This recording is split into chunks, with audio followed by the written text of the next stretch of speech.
Good morning, everyone. Today is November 8th, and this is a regular work session for the Franklin County Fiscal Court. I invite everybody to stand for the Pledge of Allegiance, please. I pledge allegiance to the flag of the United States of America and to the republic for which it stands, one nation, under God, indivisible, with liberty and justice for all. Hope everybody's doing well today. Going to invite the... Come on forward. We have a nice blessing this morning. How are you doing today, sir? I'm doing just fine, as I hope everybody is. My name is Rich Green. I'm the Catholic representative on the Frankfurt Interfaith Council. Thank you all for inviting us to participate in leading the prayers. I think at a time when there's such division in the country and around the world, we can at least all come together to pray.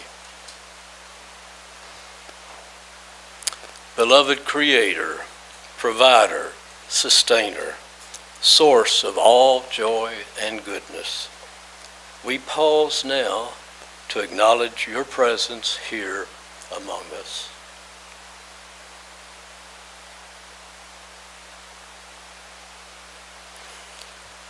Thank you, Holy One. Thank you, Soul of our souls, for the tireless perseverance and selfless dedication of these, our Franklin County elected officials. Inspire each of them as they go about today's important work, tending to the needs of your people here in Franklin County. Enlighten, guide, strengthen, and console them as they go about the business of this day.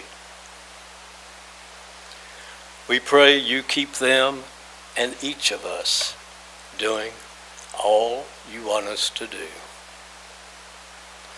And all God's people say, amen. Amen. Thank you very much. We appreciate you coming in, and beautiful blessing this morning.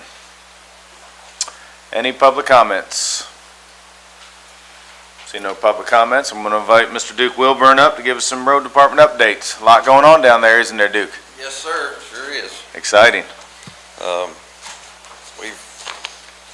Rising Suns completed the equipment barn demolition.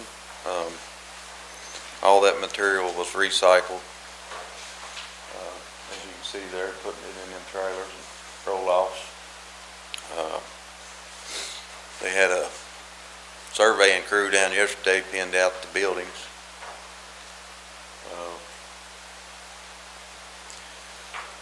So they're moving along pretty good.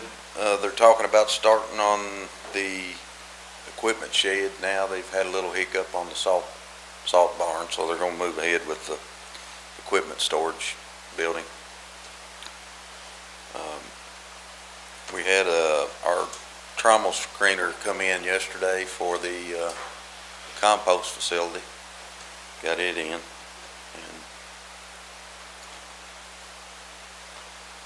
looks like they're going to pave Bodkins Lane today, or maybe working on it as we speak also. That's about all I got for today's court meeting, unless you got something for me. I want to let the court know that Allie and I met with Buffalo Trace on site about 2 weeks ago about potentially building a structure excuse me, up at the animal compost. You know, one of the things we're worried about is the equipment sitting out in the weather. In the lease it says we can't build anything, but they were very supportive of us building something to put the trommel screener under and potentially the equipment under. So and I think the leftover money from the grant will be able to pay for that. So that's something just to let you all be aware of that we're talking about now, to hopefully preserve the trommel screener and the big loader and everything that we have up on that site. So any questions for Duke? How big a hiccup is that on the salt barn? It's not a big setback. They're just waiting on some engineering plans for the canopy so they can order the steel. I didn't really get a timeline on that, but they want to go on and get started on something, so hopefully get a bucket in the ground here next couple of days. Squire Tracy. How about accessibility and all those things, you run into problems in regards to as early as we are in the state? No, we're fine. We got that lot on Home Street, kind of working out of it, got all of our vehicles down there, and it's working just fine right now. Right, yeah, we're good. Duke, thank you very much. Look forward to 2 weeks from now, seeing how much progress has been done. It's exciting. Oh, I'm up next. Alrighty. First, I would like to congratulate everybody with the election yesterday. It's a big day, and for anybody to put their name on the ballot, no matter what party you're affiliated with, doesn't really matter. You know, you're making a commitment to your community, so want to congratulate everybody, especially our governor for second term, so we're extremely happy about that. I believe Andrew has some pictures. We went to the Rooks Dinner, Rotary Optimist Club in Kiwanis, had a chili fundraiser that was held at the VFW. It was a quick lunch. It was a busy day, but they had a great turnout. So we appreciate everything those committees do to help this community. I didn't give Andrew some pictures. I went to the drug court graduation. That's always a pretty cool thing for me, especially. 4 people graduated this year. After talking to the judges, that's a pretty serious course to take, over a couple years to go through that. So, but it seemed like everybody had their lives heading in the right direction. I want to thank L. Travis, and I know the Humane Society employs one of the ladies. So there's a lot of community partners that are helping these people. Also, I attended the new ribbon cutting for the J. Mattingly 1845 Distillery down on Riley Road. That's it was Bourbon 30 it started out, and then I believe they did some research, and one of the owners is related to J. Mattingly in 1845, so I think they switched gears. But if you have an opportunity to go by there, it's a great facility. It's a really cool place. We also held November 1st, we held a joint city-county finance committee meeting talking about E911, just kind of started the conversation. It went well. It was only about a 35-minute meeting. Everybody was cordial. We talked about fire services and rising costs and things like that, so we'll kind of circle back to that. There's some homework I think the city was going to work on a little bit, so we'll have a follow-up meeting. Yesterday there was a new bank ribbon cutting. I was unable to attend, but Mr. Deputy Jack Kennedy went in our place, and there he is there. So I believe that's on the west side of town next to McDonald's. Is that right, Jess? I think he was Limestone maybe before bank, so we appreciate them being here in Franklin County. They actually handed out some checks for the Salvation Army, Rosum, and the Sunshine Center, so we appreciate them jumping into the community like that. Tammy West has provided some information on the fire department grants that have been awarded. The Fire Commission awarded $90,000 for a multi-use training facility. Kentucky American also a $500 grant for the purchase of hazardous fill materials. And the Homeland Security awarded 7 new mobile data terminals to communicate with dispatch. So we appreciate all of Tammy's work and all the grants that are handed out. And then today, I want to remind everybody, is the 3rd annual Friendsgiving at Thornhill Education Center. It's an excellent way to kind of start the Thanksgiving season. It's to support Rosum.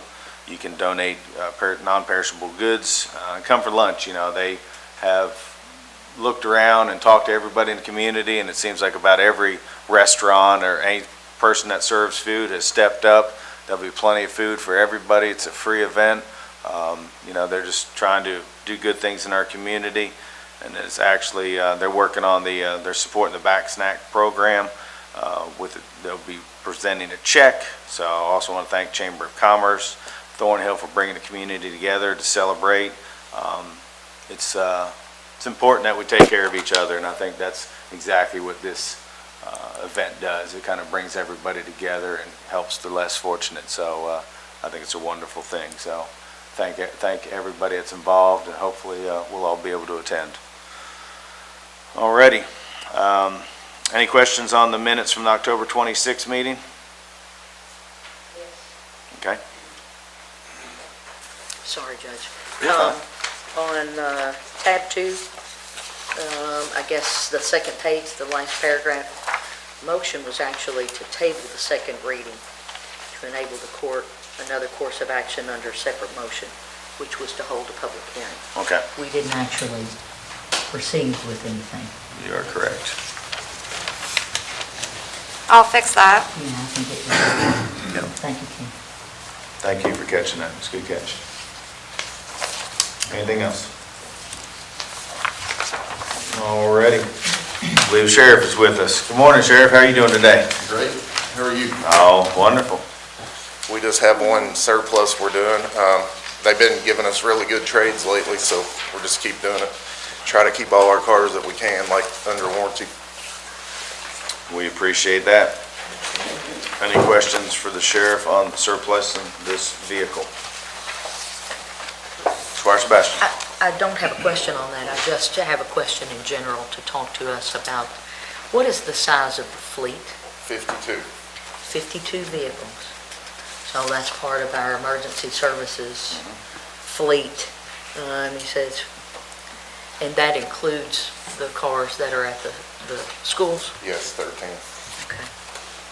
And in those vehicles, by and large, we have, what, a computer, and there's a host of equipment, right? You've Yes. got dash cams and... Cameras, computers, radars, cages, so, yeah. Okay. I'm just trying to get a handle on the size of the fleet, because we know there's a considerable amount of equipment that you need to run a professional sheriff's office outside of just vehicles.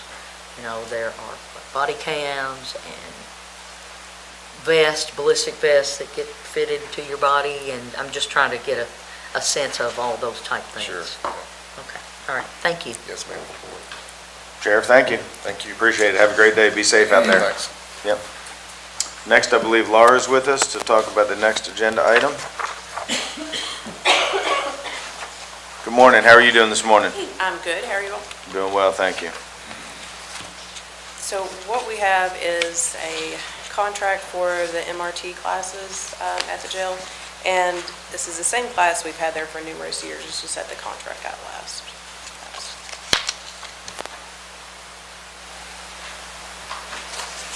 Go ahead, Squire Sebastian. Thanks for coming. When did the contract last, just to give us a sense of I Do you believe know? renewal on that should have been July. renewal? July Should have been 1st, July. Okay. Similar terms in this agreement as to the last one? I didn't go Yes. back and pull anything. Yeah, Didn't have time. it is, and it's the same company that's providing the classes too. And similar terms? Yes, And similar amount of payment? yes, Okay.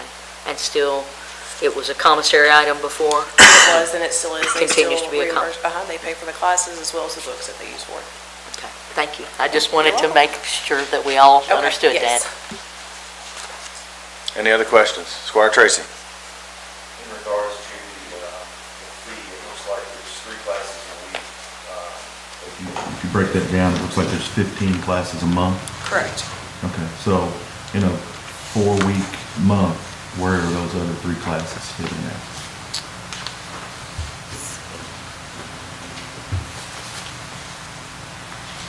I'm sorry, can you repeat what do you mean, where do they fit? The way this contract is set up, it looks like 3 classes per week at $145 each. Yes, and they pay that monthly. Correct, but what I'm saying is if you divide that 145, you divide that 2175 by 145, it's 15 classes. So if you only got 4 weeks in a month, what other days are they teaching those leftover 3 classes? Let me look at that. That might actually be a typo on our end. Okay. Any other questions? Thank you for being with us. Thank you very much. This next agenda item, I know we've talked about, we appreciate everything our code enforcement officer is doing. We are going to table this until the next meeting, and our county attorney will have it in our packets for us. Is that correct? Yeah, he's working on that. There was a couple hiccups in it, so we just want to make sure we get it right. Next agenda item, I believe, is Tammy. Good morning, Tammy. How are you? Good. This is an authorization to submit a letter of intent and subsequently an application for the Division of Waters Section 319H grant program. Once the Forks of Elkhorn sanitary sewer extension project is constructed, the homeowners will be responsible for connecting to the sewer. This grant could fund up to 111 residential hookups. The match for this grant is 40%. The award for this would not occur until next fiscal year. It's a 5-year grant, and the match can be cash and in kind. Questions for Tammy? Squire Sebastian. In the second whereas clause, it talks about being within the watershed. I'm assuming that watershed is the Elkhorn Creek, right? Yes. Okay. And then the third whereas clause, it talks about an application for an approval of grant funds impose certain obligations and responsibilities upon the county. What are those? Because it talks about, are those, you just said it's a five-year grant. So, I'm not sure what those specific obligations and responsibilities are, because this is all we got. So if there's some info that anybody can give us, it'd just be helpful to know what that is. So the nature of the 319 grant is to improve water quality, but also educate the community or the public about the importance of clean water. The project will also require field days to show how the removal of septic systems within the flood hazard area and transition over to public sewer saves the environment. So it's an educational type component. We did the exact same 319H grant on the Green Streets project. That was specific to stormwater. This project is specific to sanitary sewer. So part of the obligations would be for an education arm of it and time, expenses incurred with that. Water testing, things of that nature. Squire Dykes. I'm curious, can you give me some examples of what in-kind would be for this? Field days during Just the construction and education after piece. construction is part of the education piece. So we would invite other communities and members of the public to these field days for us to show them how we do testing on water quality, show them that, how we're capping off the sewer lateral fields that can locate or capping off straight pipes to the creek, and how straight pipes are not good for the environment, things of that nature, just to let people know it shouldn't be. Squire Tanner. Is there an ordinance in the county that requires homeowners to attach to a sewer if it's available? Yes. Yes. So immediately, there's no time frame, just whenever it's available, they have to attach? Correct. And that's enforced in the Planning and Building Code Department. Squire Sebastian. So does this resolution remove, I guess, any communication and action by the court for any future steps in anything related to sanitary sewer line connection, I guess, relating to the Forks of the Elkhorn? If there's an extension project, I'm just not sure. I'm just asking if we approve this today, will we never hear about it again? So there are limited funds in the grant, obviously, because it's a statewide competitive grant. And so there are several items that, responsibilities that fall on the homeowner that this grant could provide relief for. City of Frankfort has a $1,000 tap-on fee, so depending on the funds, it could be applied to that. There's also requirements for homeowners to make improvements to the electrical panel. Also requirements that they hire a plumber to make a connection to the new wet well where the pump goes. So there's several things that, depending on the amount of funding that's received, the court would need to decide, okay, we're going to provide relief to homeowners on item X. Sorry. So by approving this today, items will come back to the court. This isn't just a blanket approval for everything going forward on this, and Yes. we'll never hear about it again. There will be documents that need to be executed through this program, because ultimately it's a federal grant and it's administered by the state. Thank you. You're welcome. Squire Wisman. Robert, can you talk about the scope of this a little bit? We've had some minimal conversation as a court about expanding sewers out that direction quite a while back. Do we have any kind of plan what is the scope of the area that we're looking at for the grant application? You know, there's many priority areas throughout our community to expand sewers to. I feel like we've not had an agreement amongst this court, or at least a broader conversation about this is the one area, and could you elaborate on the potential for future grant funding for this avenue particularly? If we're awarded this, does that preclude us from any future obligations? Okay, so answer your second question first. No, it would not preclude us. We're going with the 319 on this because it is in a watershed, which is the basis of the 319. It's also in a special flood hazard area, which opens us up to other grant opportunities in those pools of money, okay? To answer your first question, yes, there is a plan. We do have a project area. We have two alternatives. One is to extend sanitary sewer from the city's Raven Crest pump station on US 460 down to the Forks of Elkhorn and terminating at the bridge. We have a number of potential customers, both residential and non-residential counts, along with cost estimates for construction. Alternate 2 would extend that project from the bridge onto the entirety of North Scruggs Lane. We would also capture all the spaces in the campground and residences along North Scruggs Lane. So we have a map that goes with it. A year or two ago, I did submit a project profile to the WRIS portal for KIA funding. And so we are pursuing that as a Fund B project currently. So the project narrative is also part of that project profile. A follow-up, if I can.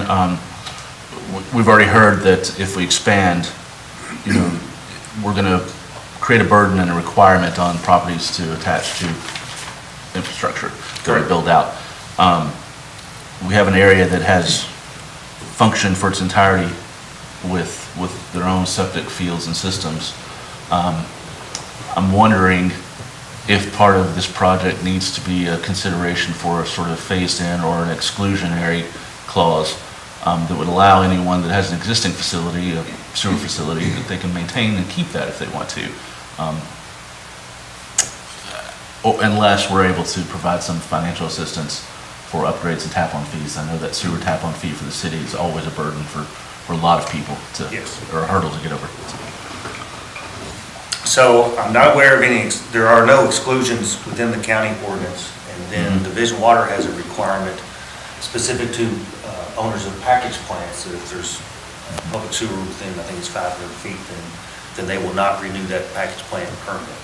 So, you know, that will, depending on the renewal time of their plan, I think it's every 5-year cycle. You know, they would have up until that time to make provisions to connect. So unless the court wants to amend their ordinance to provide exclusions, there are none that I'm aware of.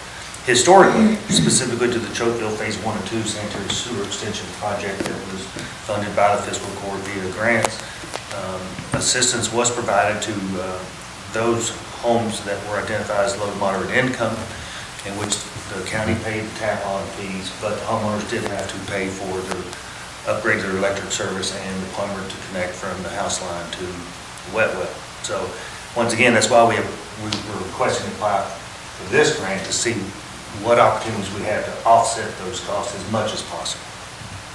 Squire Tanner. Well, there's a couple of them now, but one, it probably has nothing to do with this grant, but you mentioned straight pipes. Do we have very many or any straight pipes in this county? Yes, sir, we have many. Really? They're running right in the Elkhorn Creek? Isn't that illegal now? Yes, sir. So whose job is that to enforce that? Environmental protection at the Division Water, also the federal EPA, Health Department. Nobody does? Well, it's difficult. You gotta find them first. You gotta be wading in the You gotta creek find or them. in the river, or things of that nature. Code enforcement and I are currently working a case of what we believe to be an illegal discharge into the creek for a structure that's not allowed to be inhabited. So we nip away at them as we can when we find them. We are field appointment scheduled with the environmental specialists at the health department to address this one that we discovered. It's a statement more than a question, but maybe for information that if you ever wanted to change the ordinance, when I was lobbying, we worked very long time trying to set up a statewide law that required everybody to attach to a sewer line if it was available, which it doesn't exist, state law doesn't exist or didn't then. And we if somebody just built a house, they had, I don't know, we picked the years, I don't know, 3 or 4 or 5 years to hook up because they just put in a sewer septic tank and they had to recover their money, but that was the only exception it was. But it didn't pass, so we tried. Squire, I will say, when I built something last, the health department's tied in with the electric now. So they wouldn't give us our electric until our septic tank was completely finished, installed, and approved. That's correct. There's no electric, right? So I mean, if people go through the process the right way. Well, that was, rather than require them to attach to the sewer line, it was just put in, if they had just put in a septic tank without them so many years to recover that Okay, cost. I see what you're saying. Yeah. Go ahead, Squire. I'm the one that's gonna get these calls, so I wanna make sure that I understand what's happening here. This seems, I know so little about this. Number one, I wanna understand what's gonna happen if somebody cannot afford this. What happens if somebody just cannot afford these fees? Well, if they violate the county ordinance of mandatory connection, then charges are filed with the county attorney's office. That's why I'm saying if they have an existing sewer system of their own, which many of the houses in this area do. Absolutely they do. I really think we need to, we're encroaching upon a new service area for future development ideally, but we need an exemption to be able to allow especially the rural properties that have existing systems, if they're functional and can be maintained that way, to exempt them from the mandatory tax on. Okay, well, my second question is, with this grant, I think I that want to make creates sure some that I understand delays and that this will come back to us and we will get to decide how we utilize this. And that we Yes. could utilize this for low to moderate income families and we could help with this so that they're not, I know a lot of these people and I know what their income is and I know that this would be a hardship, a serious hardship. So I just want to make sure that I understand because I know as soon as I leave here, I'm getting these phone calls. Sure, and during the Chokeville Phase 1 and 2 project, the Fiscal Court also recognized this situation of, the financial burden they could place on homeowners who aren't prepared for this because they didn't have a sewer bill. Now they Right. not only will have a sewer bill, but now they have electrical and plumbing and tap-on fee and everything that goes with it. So, an additional cost to their electric service because they'll be running a sewer pump. And so that's why the court has always done their best to offset as much cost to a property owner as possible. It's very important in order to get a successful project. Since you do have a regulation that says if we put a sewer in, you have to connect. So that's why these grants are so important. And maybe you said this, and I'm sorry, I'm trying to process all of this, something I just don't know much about. How long do they have, if we don't have the money to cover all of their costs and they still have some significant costs, how long do they have to pay for all of this? I'm not aware of any time frame in the ordinance, so it's mandatory upon notification by the county. Okay, thank you. All right, Tracy. Robert, thank you. Yes, sir. Thank you. Knowing the importance of Elkhorn Creek and the Kentucky River, allowing an exemption would almost defeat the purpose. Exactly. So, believe me, I got a lot of my district that sits on Elkhorn Creek and the Kentucky River. If you give an exemption, it's almost, why are we doing it? True. All you have to do is drive the country roads and you see lots that are like 1/10 of an acre and a home sitting on it, and it's right on the creek, or it's right on the river. And there's no possible way for a septic It doesn't field take a rocket scientist to figure out where it's going. Right. But if we go to their door and say, hey, it's gonna cost you X to get tapped on, or you can be exempt, what do you think they're gonna do? Correct. So an exemption is just going to defeat the purpose. Squire Blackburn. Robert, you might help me understand a little better. When you filed the application with Kia, don't they, in the, I guess, design or planning stage of it, they consider the amount of homes, they consider the median income on those particular homes? In the initial submittal, they do not request homeowner income status. That's not part of it. They're more concerned with the number of homes served, how they're currently being served, how this will improve the environment, and how much the project costs. That's what they're interested in. They want as many homes served as possible, in the shortest amount of distance. Those get a better look at it from the board. So it's not as though we're extending out 4 miles of sanitary sewer to pick up 6 homes. Right. So density in a small area is critical. And once again, this being in a special flood hazard area where you've got 2 creeks that join another creek, and they're all in some form of fashion of waste discharge, many of those properties down there don't even know where their septic field is, or if they even have one. So that's the extreme importance of this. Plus, it's a put-in for a lot of kayakers. And so you're putting in an area of, With that being said,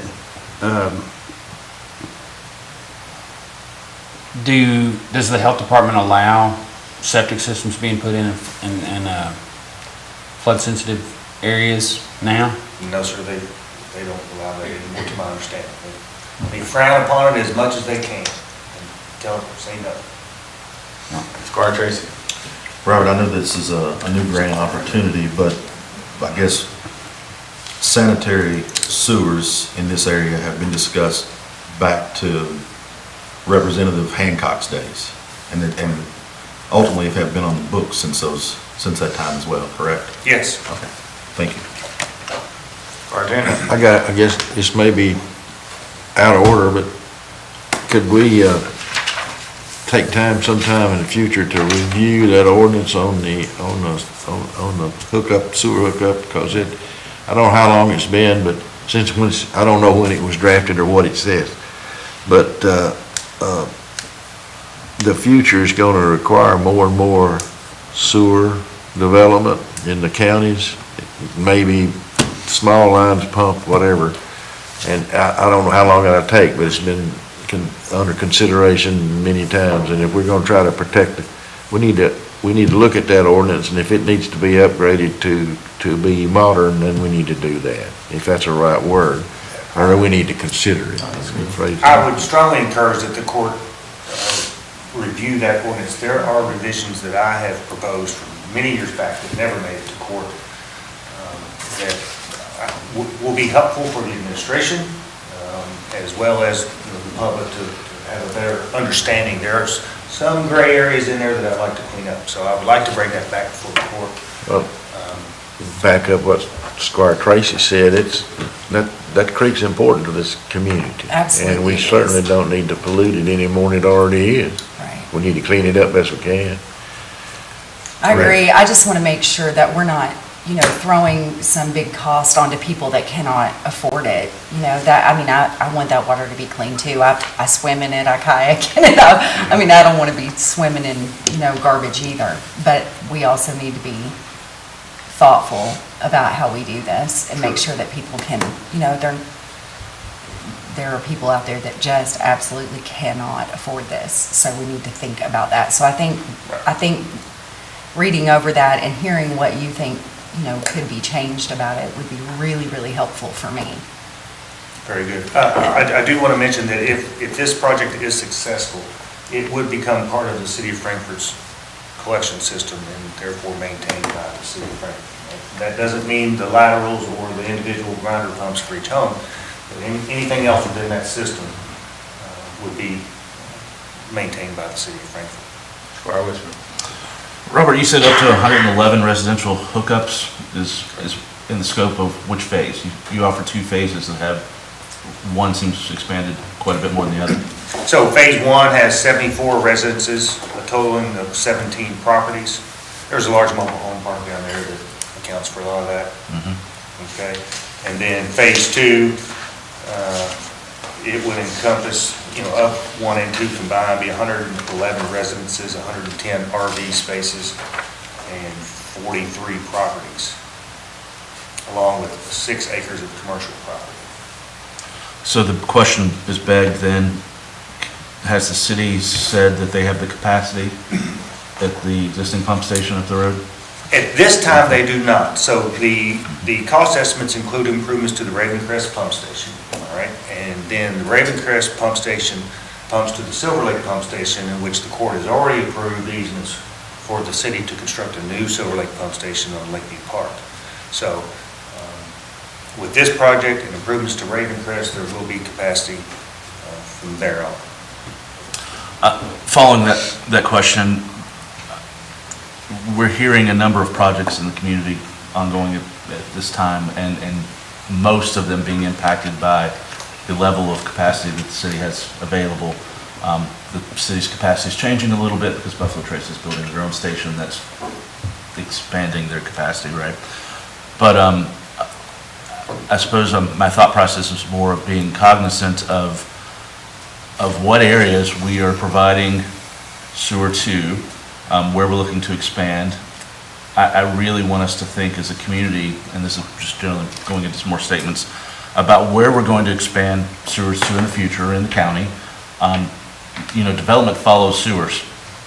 It's a known thing that we need to consider, especially when we provide something along a sensitive area like the Elkhorn Creek. Now, this is already a fairly developed area. I would not be in favor of hopping that creek.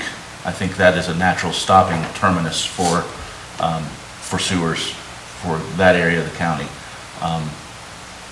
But I'm wondering, maybe more so, I met with the sewer department, not sewer department, our health department sewer representative back like in February.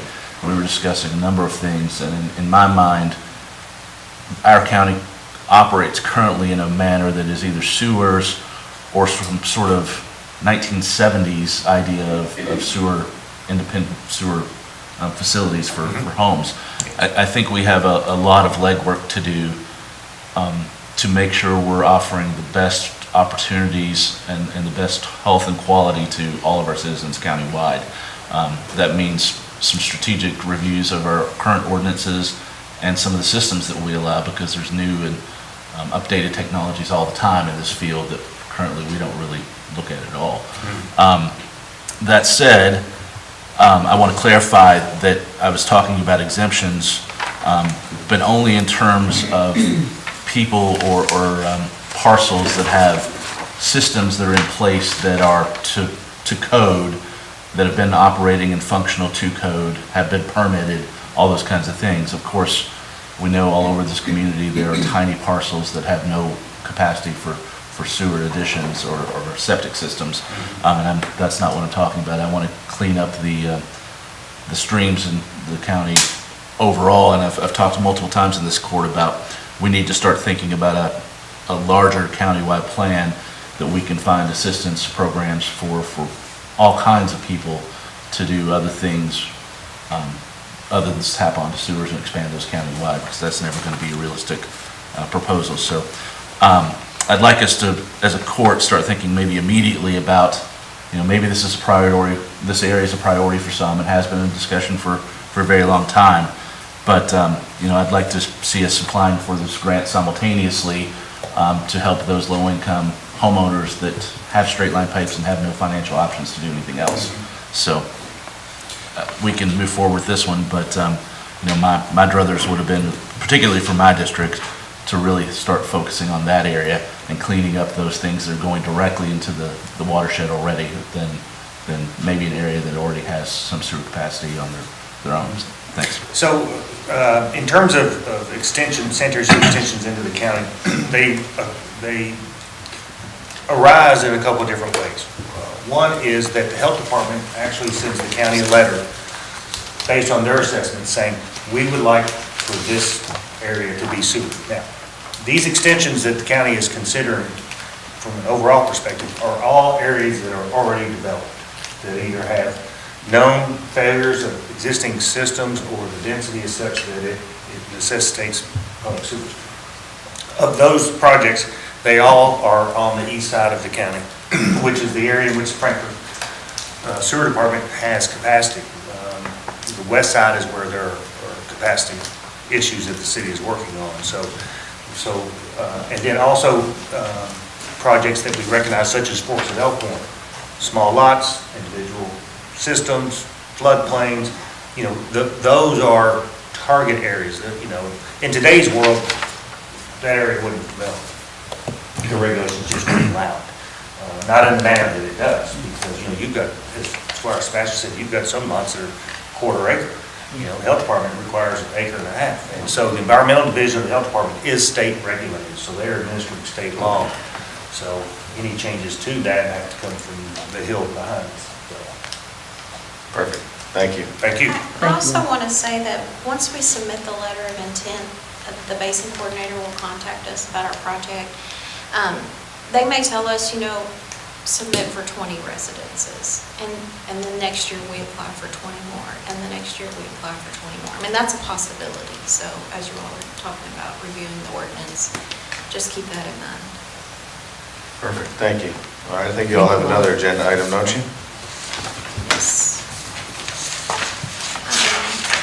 The next item is an authorization to apply for the Kentucky Department for Local Government's grant program to request match funds for the FEMA Flood Mitigation Assistance Grant and the BRIC grant that you all approved last court meeting. House Bill 9 is an act which was enacted by the General Assembly during the regular session in 23 and signed by the governor in April of 23. The act relates to economic relief and support for priority communities in the Commonwealth, which Franklin County is one. The grant program is intended to enable priority communities to access federal funding for projects that are in the public interest and for a public purpose by supporting a local government's non-federal match requirement.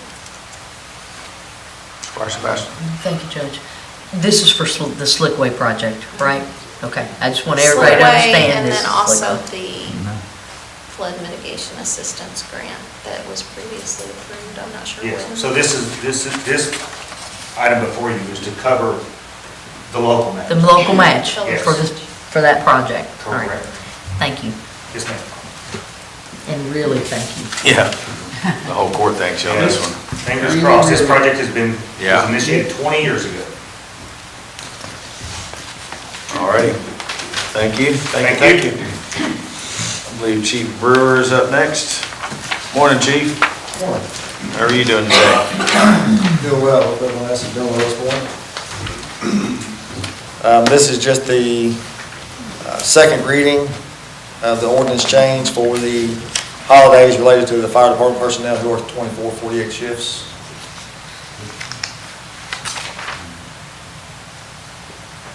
Questions? Squire Sebastian. I do. Thank you, Judge. And Chief, this is not necessarily a question, this is just a clarification point. In the second whereas clause, this says that the judge established an administrative code committee. That should be administrative services committee. Correct. There's no administrative code committee. I want the court to be very clear on that, because the next three items state that. Yep.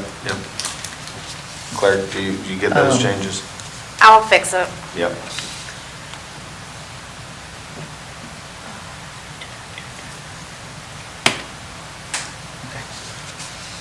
Squire That's just Tracy. the main thing. All right. Thank you. Yep, thank you. Squire Tracy. Chief, real quick question. Mike's, please. Thank you. Quick question. So ultimately, I know in the past, it's always been if the courthouse is closed on Friday, Monday, those are the holidays that are observed. So Correct. actually, if Christmas was on Saturday or Sunday, if you didn't work a Friday or Monday, you weren't receiving holiday pay, correct? Correct. So with this new change, if the courthouse is closed on Friday and Monday, those individuals will continue to work as scheduled. The holiday falls on a Saturday, they will receive the holiday pay, but the Friday and Monday that that the county per se recognizes the holiday. Those days won't. Correct. Okay. Okay, just wanted to make sure. Yeah, that's why that language is added in there about not increasing or decreasing I got the number of you. holidays. I got you. Thank you. Any other questions for Chief? All right, Chief, thank you. All right, this next agenda item is something we talked about in one of the committees. Anybody from committee would like to talk about? I think the next two, I believe, what we had talked about. So the first one is being able to suspend the rules if need be by the court, if something were to happen. Squire Blackburn. Would you or somebody like to make an example so I think the public could better understand this? Well, you could, if you needed to make an immediate appointment to a board or commission that was open and you had no delay, you could suspend the rules and do that pretty quickly. There might be some things that have been left out. You could suspend the rules and address those issues immediately. You never know when you might need to change parliamentary procedure. You could, if you needed to. That could be a rule that you could change also. And that's actually in the Warren County Code of Ethics that we've been reviewing, looking at. And you never know when something that's going to come up that's prohibited in a code that was written years ago, and you can suspend those rules and move forward. A primary example would have been in the last court when the court wanted to purchase the great oil. We were hampered because of the the purchase authority. And there was a timing issue there. So when they came back to us, the road department, the sale had already ended and we missed out on opportunity to purchase a great oil. That's a very good example. Yeah, and just to make sure everybody realizes, I mean, it does take 5 votes. So, I mean, it would come before this body, so to both of their Squire's points there, I mean, it would be something that basically we all agree on that we have to do for a certain reason. I also just make note that there's a technical correction that needs to happen in this. Okay. Services. It is not the Administrative Code Committee. Yeah. I just Services bring that Committee. up for Yep. this one and the No, next one. Perfect, thank you. Judge, Oh, yeah, go ahead, Squire. can we ask our county attorney how this complies with state law and does we see any issues at all? Good question, Squire. I can go and research the statutes and get back to you all. You haven't already? Okay. I'd like to verify that we are complying before we take action, but this is the first reading. All right, the next one. For the employee evaluations.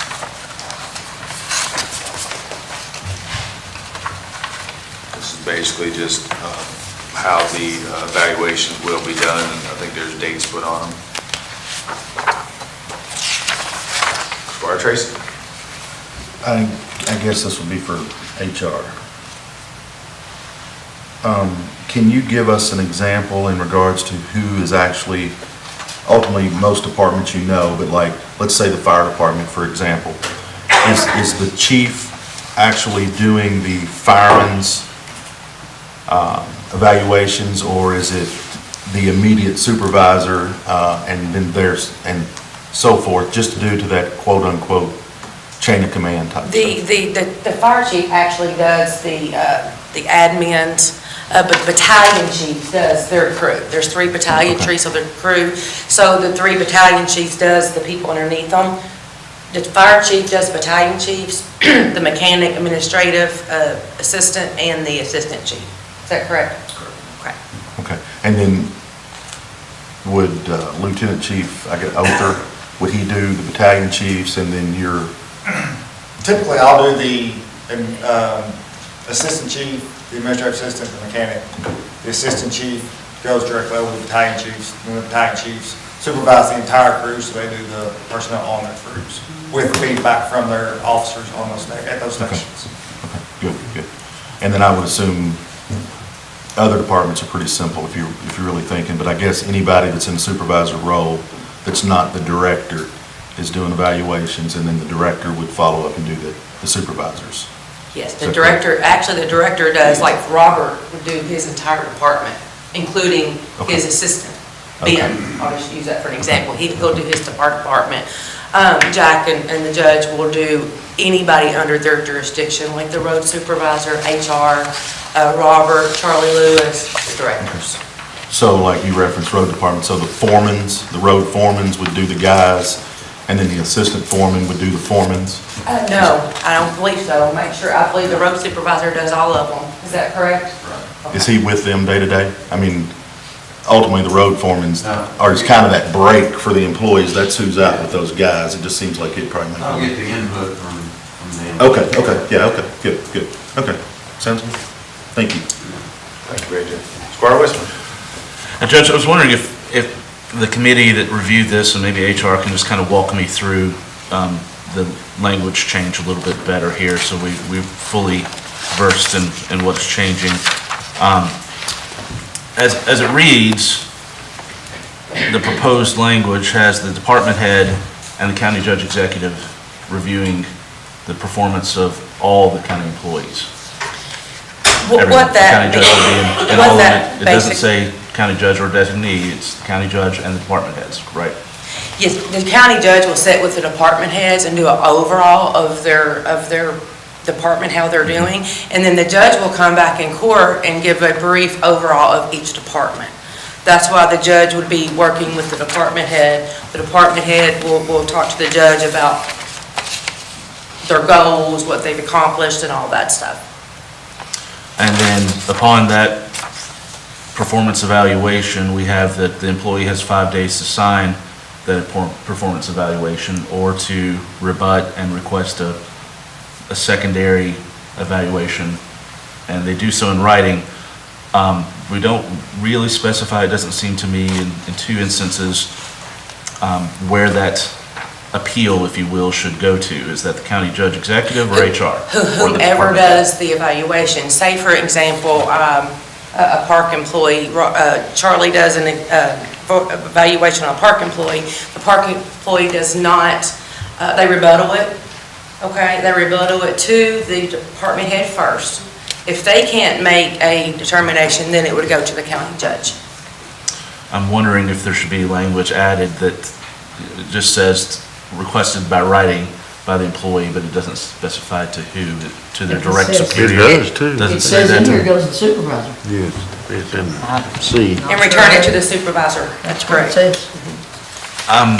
Or request a meeting with the county judge executive or That's the the section I'm designee. talking about. Okay. That last, is that good? What happens if an employee doesn't sign? I'm wondering, there doesn't say anything about a recourse. They either have the option to request the hearing, if you will, or the review, or they don't sign. What happens in that instance? It doesn't specify that. At the bottom of the evaluation, it says, if I'm the employee, it says, I agree with the evaluation, and I'll sign it. If the employee, there's also a mark on there, I do not agree with the evaluation. The employee can put the remarks on it, and then we can meet with the county judge along with myself to see what the discrepancy is. Okay. Squire Tracy. Thank you. Betty Jo, correct me if I'm wrong, there's also a committee, if ultimately, let's say, an employee doesn't agree, and we've had this happen, I think, one time in the last 8 or 9 years. Yes. It ultimately comes to a committee that's made up of, It's the executive committee. that's, Yes. it's like 1, 3, 5, 2, 4, 6. Based on years, even or Yes. odd. Yes. Yeah, Yes. and so there are, Yes. Yes, So, Systems in place. Yes. so for instance, if the employee doesn't agree, the department head doesn't agree, and the county judge doesn't agree, the employee can file a grievance, and then the grievance would go to the executive committee of those. It's in there in the code of like 1 and 2, yes. just wanted to make sure that, Yes. because I think maybe that's what he was. Oh, okay, was thank looking you. for. Just wanting for any employees that maybe haven't really got to, then we walk through this for everyone so that it's clear to understand the process. And there was a couple of changes. There wasn't a whole lot of changes in here, actually. Basically, the committee changed the interim due between June 1 through August 30th, because those dates was really confusing in the admin code. So that was changed. Also, there was a performance evaluation training that the committee decided that each department had needed training. That was added in there. Can the committee members think of anything else? That's the things that I had underlined. The big one is that it'll be presented to the fiscal court no later than May 1st. Didn't Yeah, have anything before. about that before? So before, it was suggested in the code that there would be a report given to the court. This states when it will be done. The rationale for that was prior to the budget, so that as we discussed raises across the board and how the departments function, that can be factored into that. Okay, John. All right, next agenda item, we'll turn it over to our county attorney. Morning, Max, how you doing? Doing well. Good. This is to, I guess you'd say, clean up the record. Previously on October 11th, 2023, the Franklin County Fiscal Court, consisting of 7 members, approved a resolution to deny the zoning map change by a vote of 3-2. KRS Chapter 100, actually 100-211, 2I requires a majority of the entire fiscal court to override the planning commission's recommendation, stating unless a majority of the entire fiscal court votes to override the planning commission's recommendation, the zone map amendment shall be deemed to have passed by operation of law. And so this is in order to clean up what occurred back at that October 11th fiscal court hearing date. Thank you. Question for the county attorney, this has to be an ordinance, it just can't be a resolution stating that and put it in the record? Actually, this is not going to be by ordinance. This is just going to be a note to the record to make sure everything's clear. I know what the It says agenda item had it ordinance set affirmed. forth as an ordinance, but it cannot be an ordinance. But This is written as an ordinance, so it has to be an ordinance? no, it's not going to be. That was a note read into the record for the minutes in order to clean up what actually occurred. So there won't be a vote on an ordinance today. So we're not first reading the ordinance today? Correct, because this was That's very done, confusing to me, I'm sorry. this was done by operation of law. So it's not a situation that requires. So what are we gonna vote on number 11? There will be no Nothing? vote on that. Okay. County attorney read it, so it's in the record now. That's all what we I thought. I legally didn't have know to do. why we passed an ordinance. Yep. Squire Sebastian. Just a quick question for the county attorney, thank you both. Should this wording on our agenda be cleaned up where it does say an ordinance affirming, and that whatever the appropriate terminology so that the record correctly reflects that, if we ever have to go back and look at this item again, everything is preserved appropriately? Can we do that? Yes, we can do that. All right, thank you. Thank you. Alrighty, next agenda item, I believe, Amy, you're up.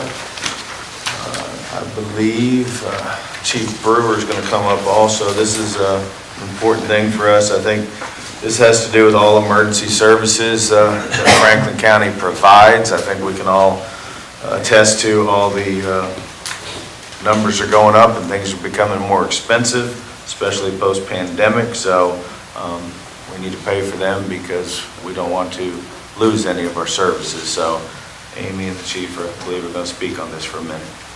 Good morning.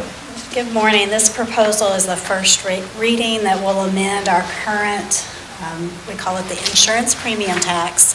It's increasing that rate from 6% to 9%, and it's also adding the category of health. We have years ago earmarked these revenues to go towards our fire fund. Just to give you a little information of previous year, the revenues for the fire fund, 2.5 million. The expenses were 6.2 million. So you can see the difference there. This proposal will increase, this is an estimate of revenues by 1.2 million. It's important to remember that what we're doing right now will not affect this current budget year. This increase will go into effect on July 1 of '24. We won't see the revenues just because of insurance billing until the end of that budget year, '25.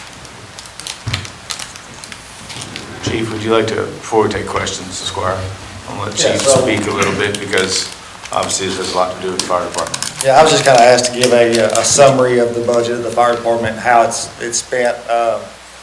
and what that money goes towards. So the fire department has a total between shift personnel and administrative staff, 55 employees. About 90% of our budget goes to pay the benefits and salaries for those employees. That's the personnel that keep all the stations operational. We have 6 fire stations located throughout the different districts of the county. Some of those are in the neighborhood of 30 years old, so they do require some maintenance. Every station has a frontline engine or pumper, except for Chenault Road, it has the frontline ladder truck because it's placed in the industrial park. We also, due to the nature of the county and the rural areas, we have 2 tankers that we operate to shuttle water for the areas within the districts that do not have substantial water for firefighting suppression. We also operate a rescue truck that responds to motor vehicle accidents, and that's the battalion chief's vehicle. They also respond to all types of fires as well, or any significant type of event such as hazmats. Have a couple of reserve apparatus just to be able to rotate into our schedules just in case we have one that goes down. These stations are operated 24/7.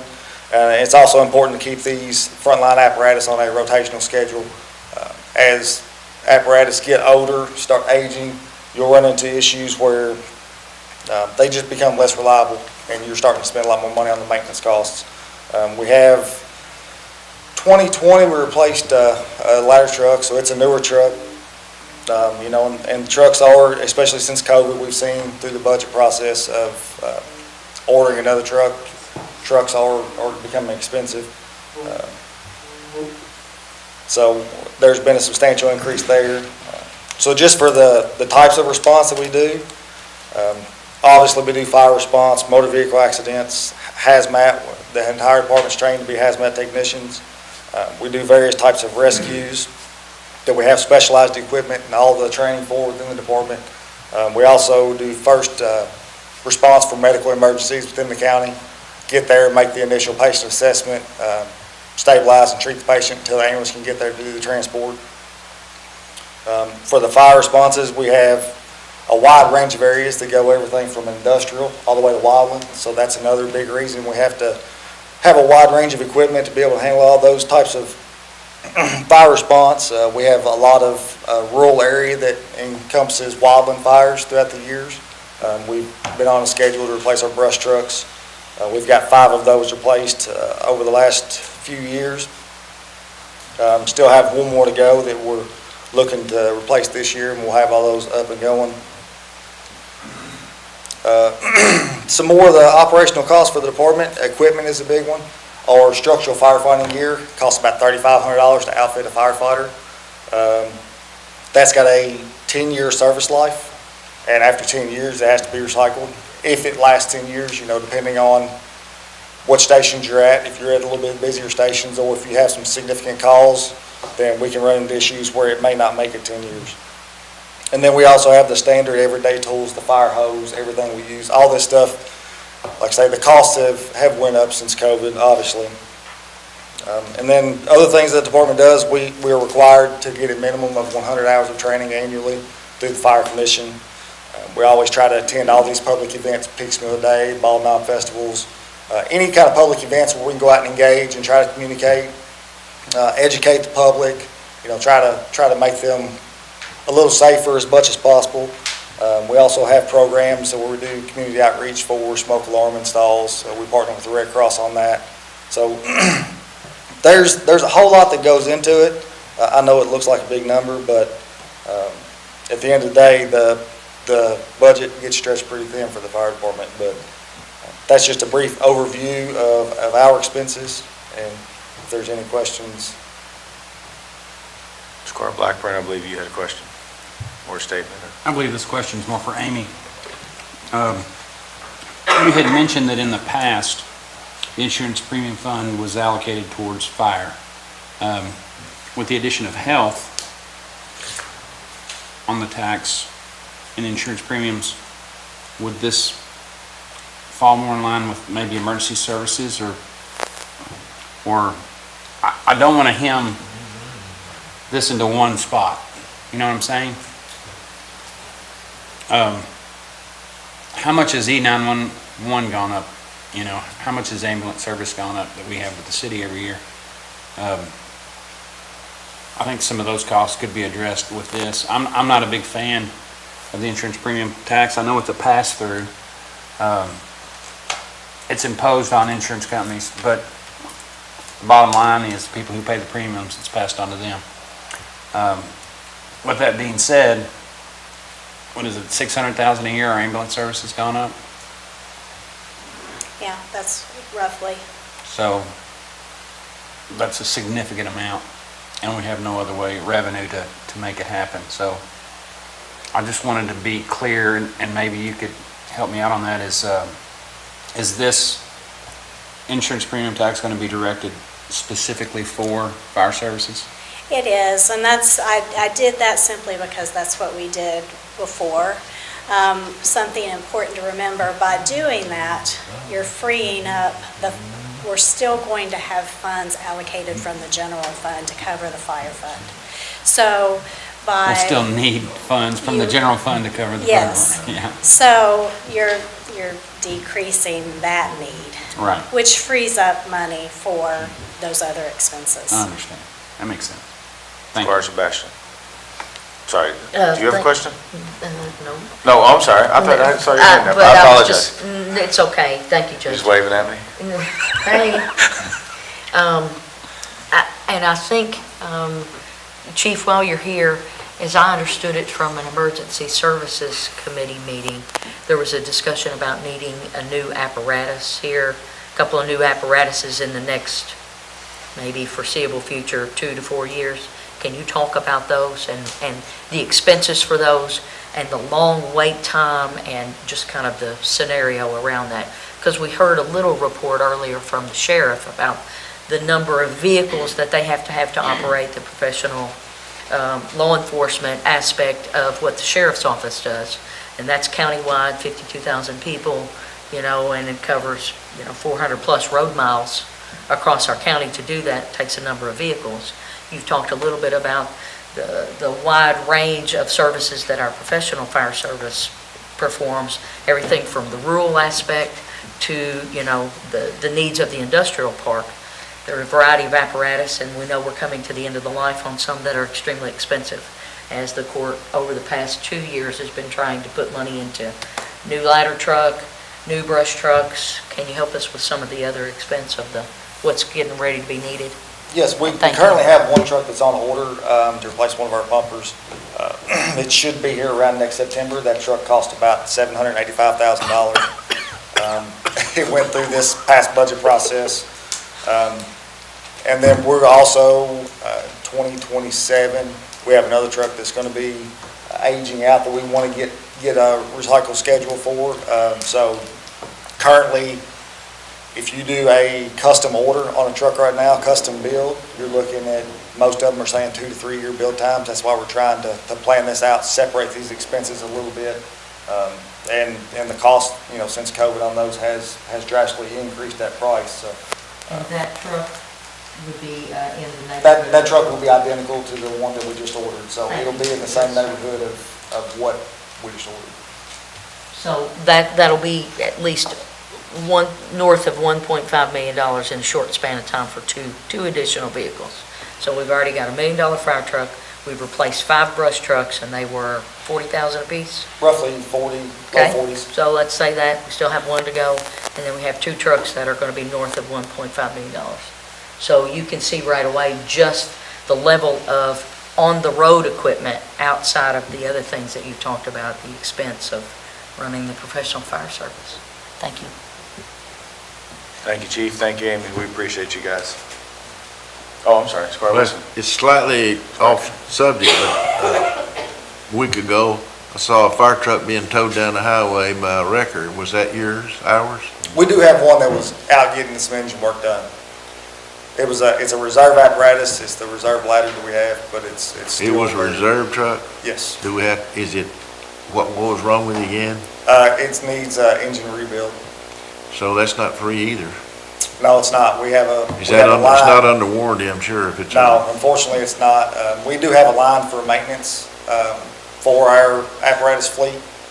Obviously, you take those big motors, and they're expensive to work on, unfortunately. Well, but it is a reserve vehicle. It is It's not reserved, on but it's line. still, it's a reserved ladder truck, which is used on a regular basis. If the new ladder truck has to come out to be serviced, or if it has an issue, then we can sit that one in the industrial park. So it's very vital to keep that truck within the fleet. Squire Wisman.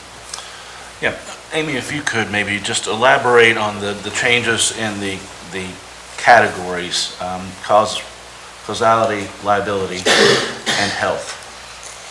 So those are all of the categories that we can collect the insurance premium tax. And I don't know why health was not part of our ordinance. But just sort of doing some research, most do include, I looked at all the counties in the state, and most that do collect the insurance premium tax also include the health. I couldn't find a reason that we didn't do it, so I went ahead and put that in there. Do you know effectually the amount of the 1.2 in additional revenues is health? I don't. There's really no way for me to get that number, to know what would be health. And the liability addition, is that just for term that was not Yes, included just before? wording. Thank you. Squire Tanner. Am I correct in saying that the life insurance company that is here in this county and city exempt? I don't know that. They have a separate tax rate that we approved along with our other rates. No, I don't know. This would be an insurance on a life policy That's for an correct. individual, and it's only year one, and you'll see that in section 2. Okay. So I don't believe that that is the case. I'm not sure. I thought all domiciled in a county or a city that was exempt from that, but I absolutely may be wrong. Now, we are, Which would only be one here in that case.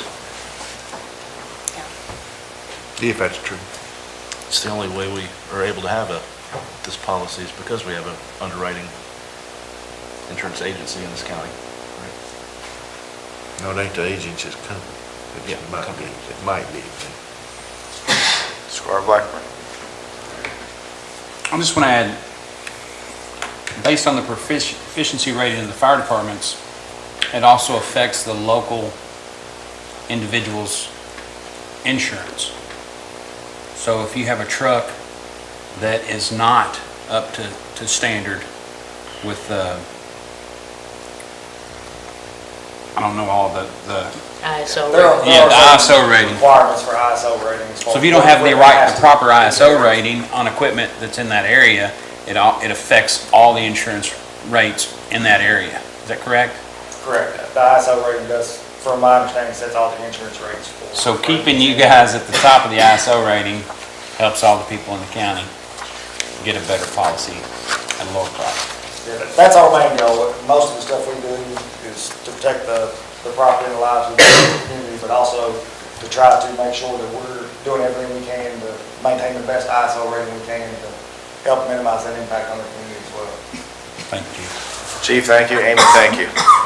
Amy, you have another one for us. I wanted to add one thing. Oh, go ahead. Chief called me the other night. I had a fire at a property, and I was unaware until he called me. Thank you so much. I appreciate what you all did. It's not a total loss. Appreciate it. Thank you.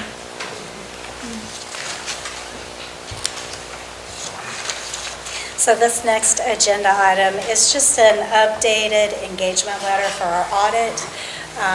When Charles T. Mitchell started looking at last year's audit, which was performed by the state, they realized that we had all of that COVID money, which requires a single audit. So it'll either be a single audit or an examination, probably an examination. So this is just to update the engagement letter that you already authorized. Squire Sebastian. Thank you, Judge. Madam Treasurer, thank you again for being with us. Do you know what the projected expense, I guess, for this audit that includes the updated engagement terms? Yes, it's the next to the last page of this Yeah, I engagement missed it letter. somehow. And it's hidden. It feels like I it's did. hidden. There's a lot of in there. There was a lot in there, and I It's swear. 20,000 to 22,000, And you that said is it's the an next to last estimate. page? I see it now. I swear I read right over that. 20 to 22. And that hasn't changed since the last engagement letter. Thank you. Squire Tanner. This is for county attorney. Do we need to rescind the other one?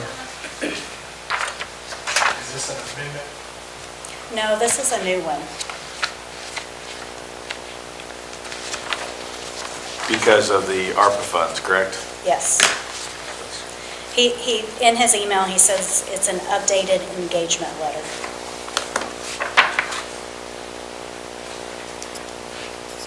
I would think to make it clean, to rescind the prior engagement letter, or I'd have to look to see the prior engagement letter, what the terms of, I guess, canceling that agreement would be, and then, I guess, going into this new one as a way to make it more clean would probably be the best way to go. I'd have to go back and look at the terms of that letter, though.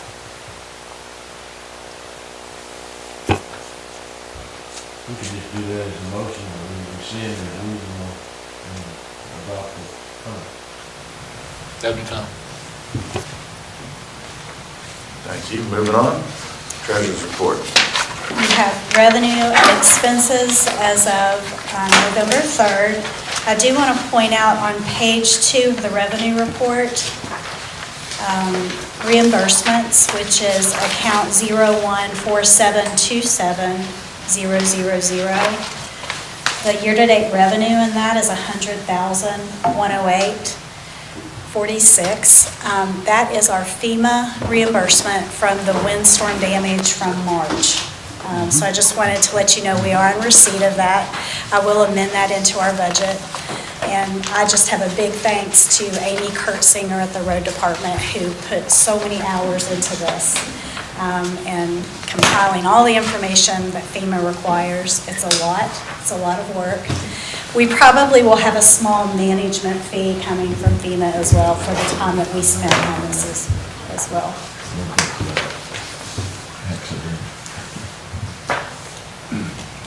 Thank you. Any questions? Amy, thank you. Next, I believe we have payment of claims. Squire Sebastian. Thank you, Judge. And this is going to go to the air because, Amy, this may be, Madam Treasurer, may be a question for you to respond to. On page 2, tab 15, this is 0151400303 EMS Services, and that is dated 4/1/23 of 6/30/23. So that's in the last fiscal year. So I'm wondering, that's FY '22, why we're just receiving the bill in November, and this is in the second quarter of FY '23. Was there a loss of our address, or did somebody not remember how to get a quarter of a mile across the bridge to give us this, or what happened? We typically pay for 4 quarters each year, so this would fall into this budget year. I did have to request this bill from them. That's what I understood. We had to request a bill. So what happens when we don't request a bill? I mean, could we get it 2 years later and have to pay it? Well, I don't feel comfortable with that because I that throws the understand. budget year. Yes, it off. does. So I And that's what this has done. typically reach out to them. So how Well, we do had talked about that. address this? Yeah, no, you're absolutely right. Max, what can we put in place so this doesn't happen? Or to Squire Sebastian's point, somebody doesn't send us a bill and then they send it 2 years later. I mean, can we put, I thought didn't we discuss changes? We've talked about it. We have talked about this, but I mean, this is this isn't like $40 for, hybrid spring water, And then we, it's just problematic to receive it so late. And the items like this can be what we called in the budget world, budget busters. Because you're budgeting for the expense somewhere else, and then now you're receiving the expense in a new year, when you don't have the funds to cover it because you've allocated those for other purposes for your operation. So it's just a larger question. No, than it air. absolutely is. Just an air question. Oh, yeah. So, you know, With the three conversations, was there still a question to me? There's still kind of a question, yes, right. It was on three conversations going on. All right, so let's recap it. Squire Sebastian's point, Amy's point. Amy had to contact somebody because we had not received the bill. And it's been since November, right? we got the bill in November, but it was April to June services that should have been paid for at closeout of the last fiscal year. Closeout typically happens in July. You usually have a hard closeout in the books. We are now dealing with the closeout. We're just dealing with it late. Well, That's all. This one, just to be clear, this one we would not have paid until this budget year because, you know, it's paying for a quarter. June 30th is the end date, so they're not going to bill us until the new budget year. So, you know, it's normal for this to roll over into the new budget year. You pay for the last quarter of the year after it's reconciled, and they billed us. Now, it is late to us. They should have billed us probably by the end of July. Yeah. So I think ultimately the question is, can we put something Setting somewhere? forth agreements and contracts that bills will be submitted within X amount of days. I already thought that was in there for timely payment. That would be the proper mechanism. And so then what happens in a scenario that somebody doesn't provide a bill and we say we're not going to pay it? I'm just kind of trying to be devil's advocate. How that tends to play out is that you get a litigating that issue in the court. Oh, yes. I think Squire Tracy's first, and Squire Yes, Tammy. she is. Maybe a quick question. So when dealing with, to just piggyback off her, when dealing with budgeting, obviously we have a number that we put in. We're expecting to bill. I get the whole quarter, they're running a quarter late, we got to pay for that. So in regards to the county budgeting, was this the number that was budgeted? And if not, what's the increase on this number? So let's look at the expense report. It's part of the treasurer's report. So we can know.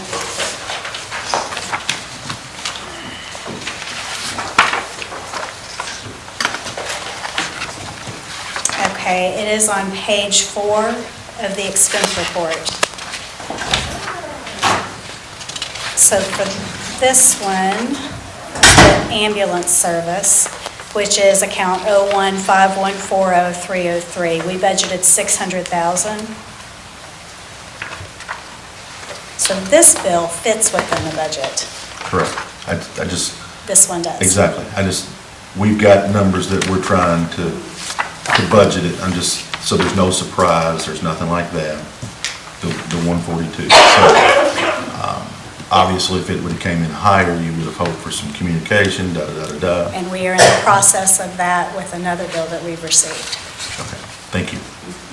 Squire Tammy. Well, as Amy pointed out, actually, since there's always going to be a rollover, so this is going to fit in the budget because the fourth quarter one's going to come in 2004 or 5 budget, not in this. So it's a wash technically. And if you're operating in this, and this is just a statement, if we're drawing interest on it, we're getting 2 or 3 months extra interest on $142,000, which ain't bad. If the city wants to hold on to it, they can hold on to it all year, look to me like. And We'd these be are better off. two, you know, the 911 and ambulance, those are two that I'm keeping track of, and I know what's out there, and I'm in communication with the city to make sure that. Don't call them anymore if they want to call the bill.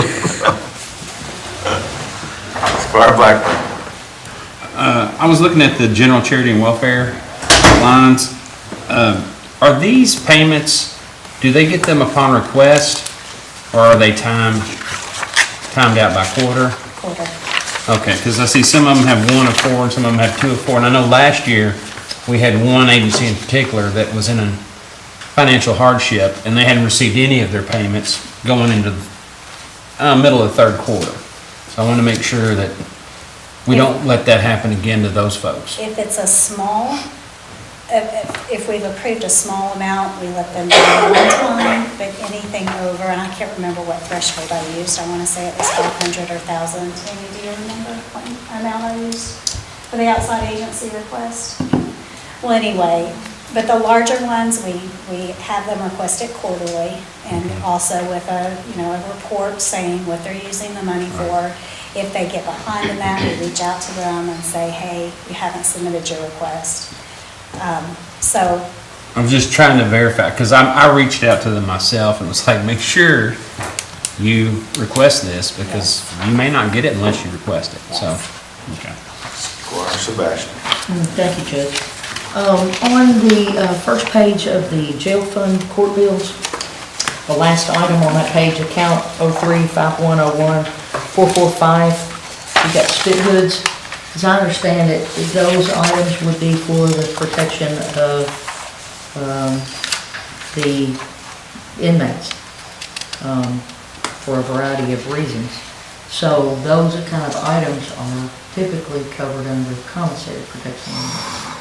So how do we continue to determine what comes to us to pay?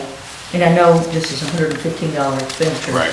But it typically in every bill. Bigger conversation. It is the larger conversation with this.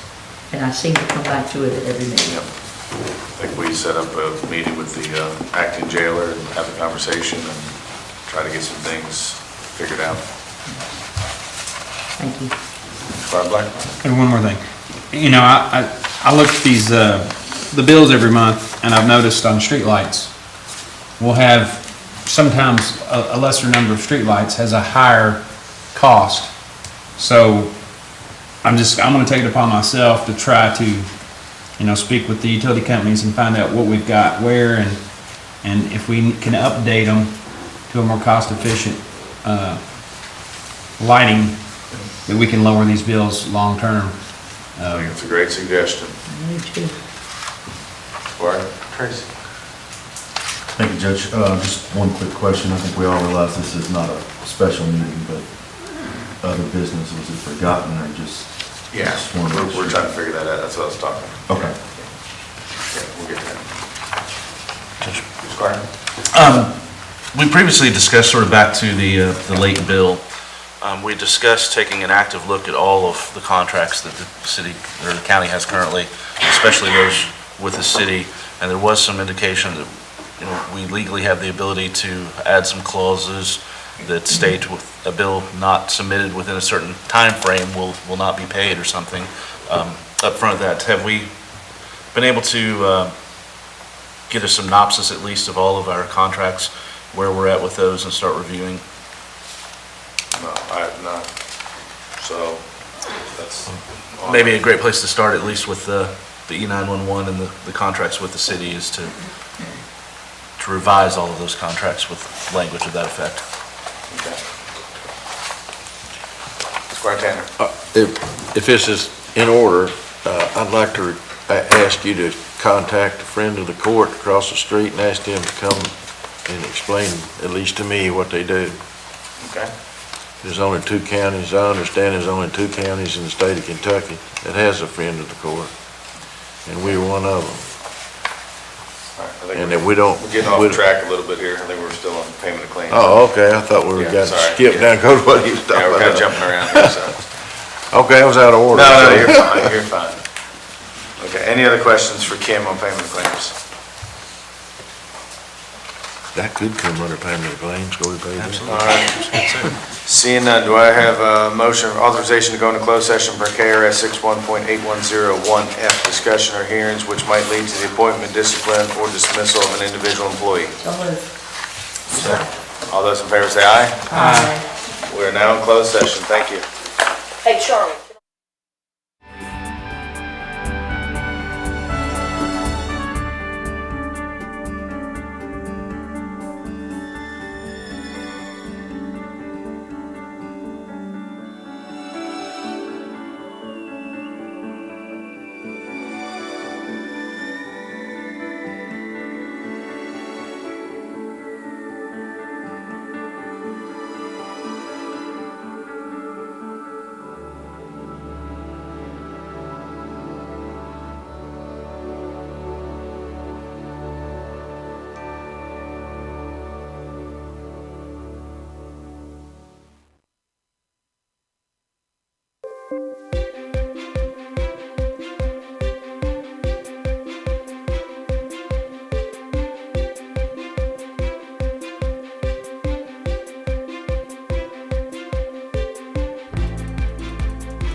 Alrighty, we're back on and we are in open session. Squire Sebastian.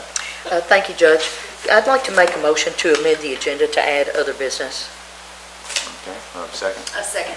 All those in favor say aye. Aye. Those opposed say nay. Motion passes. Alrighty, so let's, any questions before we get to other business on the light equipment operator for the road department? Seeing none. Any on the electrical inspector for planning and zoning? Seeing none. Alrighty, we're other business. Do we have any other business? Squire Tracy. Thank you, Jeff. First one is for county attorney. Can you give us, can you give me a recorded update in regards to where we are with animal control? And when you mean animal control, what are you specifically Well, when speaking? it was brought up 4 to 6 to 8 to 10, 12 weeks ago, you referenced that we were going to mimic the state. We're not in line with the state per KRS, and that you were going to work on that, get us in line with the state. I can bring that in front of the next court if you would like that. All right, thanks, great. Go ahead. If you have a list, let's go ahead and finish it. I'll Okay, move yes, on. sir. I think we're all aware of where we are with the broadband. I know we've got a meeting coming up on the 20th with Mr. Zing from the plant board. With that being said, I think everyone's commitment on the court is 1,900 plus homes that are unserved, currently unserved. And I do think we all are aware that they are on go for 884 homes that they originally turned in for 11 zones, grant opportunities. They were awarded 7 of those for 884. That list being Northern Peaks Mill 116, Western Franklin County 594, Schweitzer 35, Ball Knob 77, Hickory Ridge 43, Nineveh Road 11, and Highway 1472 being 8. So it's a total of 884 households that they're ready and I guess anxious to get started. So They be in the plant board. they be in the plant board. Okay. So with that being said, and I think we all agree that ultimately, at the end of the day, that our commitment is to 1,900 and something. And I just feel like with the support of the court, a letter, we can knock out 884 of these. And then we're focusing on 1,000 and we're moving ahead. We know there's going to be opportunities for more money, but I just wanted to throw it out there. I'd love to see the court go ahead and support the plant board and allow them to move forward with these 884 to get that underway. I agree. Absolutely agree. I absolutely agree. I mean, I think there's a good, strong partnership that we've always enjoyed with the plant board. This continues to demonstrate that, and that shows the public that you've got a collaboration across the community that wants to see everyone be in the 21st century. 24 hours a day, 7 days a week. Right.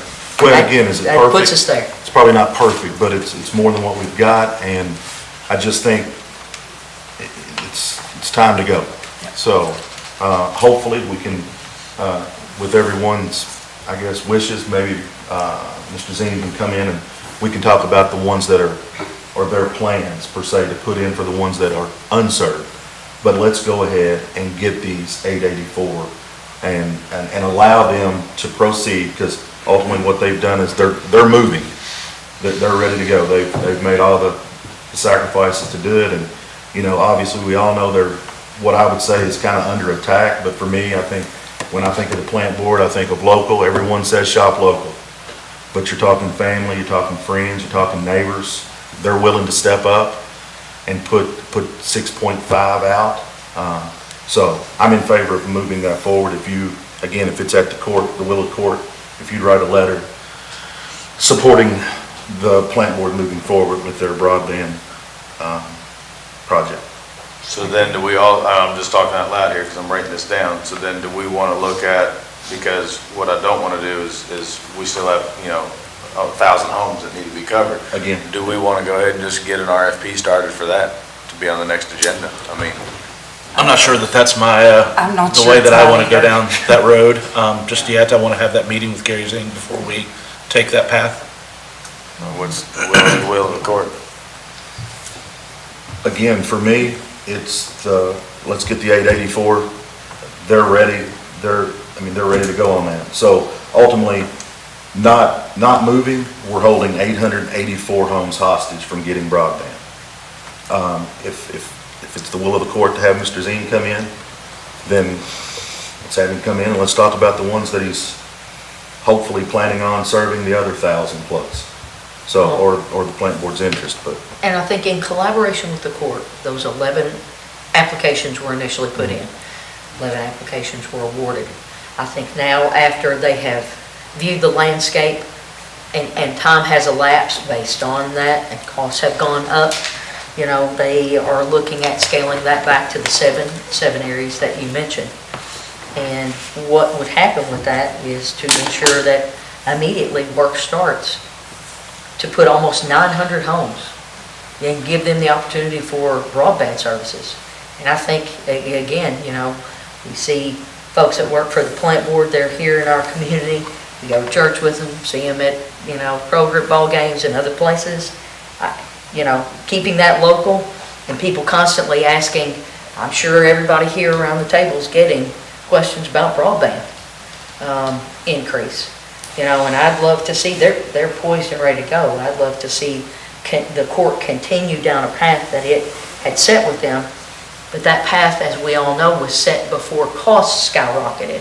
So now being able to move forward with about 900 and then trying to come up with a plan to move so that we can cover the remainder of that, I think that's what that meeting on the 20th is going to help us do, in my mind. Now, I may have a misimpression of what's going to happen on the 20th, but that's what I'm thinking now. You know, and I want to continue to partner with organizations in our community as much as we possibly can to continue to advance things that move Franklin County forward. So that's where I would be.